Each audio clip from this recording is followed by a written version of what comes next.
Well, thank you for being here and being through a great series of talks and staying for the last talk, which is mine. So dump the term success and failure. Normally, I would pick a more diplomatic framing for this talk, but this is a talk with a lot of tough love in it. So I'm going with that because I really do feel strongly about this. I'm Rob Ricigliano, as Peter said. I helped co-found a program called the Master of Sustainable Peacebuilding at the University of Wisconsin in Milwaukee. My job is as the systems and complexity coach for an organization called the Omidjar Group. Now you may be wondering, so I never knew there was a systems and complexity coach. So there is at least one. And two, what is the Omidjar Group? So I want to talk a little bit about the Omidjar Group because it really does feed into the content of this talk. The Omidjar Group is really a family of organizations that wrestle with some of the most important but intractable problems around the world, from strengthening U.S. democracy to helping children recover faster from cancer to peace building to curtailing human trafficking. And the Omidjar Group represents the philanthropic interests and activity of Pierre and Pam Omidjar. Now, Pierre Omidjar is a disruptive entrepreneur whom you may know from one of his small projects called eBay, which in a relatively short period of time changed how we buy and sell goods in the world. So he took that same kind of approach, he and Pam took that same kind of disruptive entrepreneurial approach to the world of social change. And they have given a lot of resources. They did a look back a few years ago at the first decade of their philanthropy. And over the course of that time, they gave away $1 billion in philanthropic assets to a range of organizations and initiatives. They did this evaluation. They really uncovered, they did a lot of really good stuff. They accomplished a lot of really good things, helped a lot of people. But they basically are asking this question. They were kind of felt wanting from that, and it didn't meet the full level, as they said, of their aspiration. And they wanted to know, how do you go from good enough to sustainable social change at scale? How do we go to making big movements in whole societies on very tough issues like poverty and peace and so on? So I got involved with them because I think we share the assumption or the belief that systems and complexity are a key to making that transition. So I came to them and I worked with lots of their organizations and have tried lots of things, and some succeeded and some didn't. The single biggest modest proposal I can now make to people in the Omidjar organizations is this: to be more successful, you need to dump the word success. And I know that sounds like a contradiction, but it's more than just a semantic difference as well. So the reason I say this is because, first, success and failure thinking are nonsensical in the context of complex peace building contexts and environments. So why do I say that? I want to borrow a term coined by Glenda Ouyang, who we heard from earlier, who says that complex systems are infinite games, meaning they don't have a before and an after. They're an always, right? So yes, Afghanistan has kind of waxed and waned in terms of who was in charge and leadership, but the social unit that occupied Afghanistan has been there for millennia and will be there for millennia. They don't stop, right? They are ongoing. If you're playing an infinite game, at what point do you win? At what point do you lose? At what point do you succeed or fail? It really is just a totally inappropriate sort of way of thinking about that. If basketball games went on forever, right, at some point, like, you don't win or lose. It just keeps going, right? So it's just a misframing. And as I said, it's not just a semantic issue.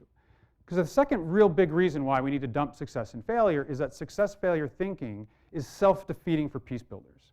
And basically what it does is it incents us to do all the wrong things in complex contexts.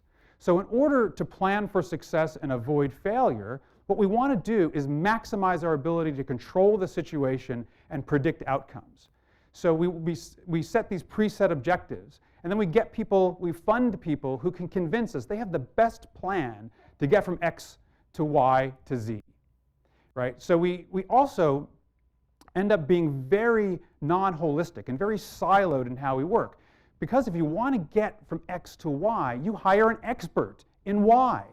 So if we think that early childhood development is the key to peace in Afghanistan, we hire people who are experts in early childhood development. Now, we sort of look past the fact that They're also dealing with a security issue and a human rights issue and a social trauma issue and all these other issues that affect whether we actually make an impact on early childhood learning and whether early childhood learning leads to a more peaceful Afghanistan, right? But we choose not to think about that stuff. So we get very inflexible and we develop these time frames that are wholly inappropriate. You know, if you get a grant program that might go on for 2 years, you're lucky, right? Again, when you think about the infinite game, that's just is totally overmatched. So in short, what we try to do is search for simplicity on the wrong side of complexity. So in order not to grapple with that complexity, we put on the blinders and we focus on less and less. But as Oliver Wendell Holmes says here, what's really important is actually dealing with the complexity so that we find simplicity on the other side of complexity, or at least clarity on the other side of complexity. Success-failure thinking keeps us from doing that. Because if you want to succeed and you want to increase your odds of succeeding, don't bother me with complexity, right? Just tell me what I can do something about. Now, it's not enough just to redefine the terms. So I've heard a lot of people talk about this, hey, you know, failure's not so bad. Well, I support that. I think that's true. Failure is not so bad. And success is not as good as we make it out to be. But really, the fix is in. And our brain chemistry kind of gets in the way here. So at best, what we can do is make failure like broccoli. Right? Broccoli is good for you. I love broccoli. It's a great source of vitamin B. And success, in contrast, is like chocolate. And chocolate causes your brain to release the same chemical that it does during sex, the reward chemical of dopamine. So if you had to choose, all things being equal, it's the broccoli, it's the chocolate, right? So we can't get away from our addiction to success and the reward that we get, both neurologically as well as socially. So that's why I'm saying we have to dump the terms in kind of no uncertain words here.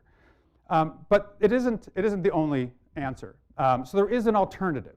And what I would say is we really have to focus on what drives our effectiveness in complex environments. If we want to succeed in these complex environments, what drives success in those environments? So if you look at the routine environment, sort of more traditional settings where we can actually fix stuff, we can intervene directly. If they need fresh water, we can build a well, and building the well actually solves the fresh water problem, right? If that's our model, if that's our environment, most of our success is driven by what's in this black bar there, your ability to deliver direct benefits to the intended beneficiaries. So did the village get access to the fresh water? Did we build schools? Did we train nurses, right? Whatever it is that we were trying to do, we measure by whether we delivered that. Of course, we need to learn and adapt because things are not always quite the way we predicted they would be. We make some marginal tweaks here and there. And also, we have to worry about, are we using good practice? You know, are we using the right technology, and are we training people at the right types of practices, and so on. Now, in the complex environment, though, it changes quite radically. So this is really more of what drives your success, your effectiveness in complex environments. So both the integrity of your approach, are we following a good systems practice? And we have learned a lot about how to engage successfully with systems and with underlying patterns and simple rules, etc.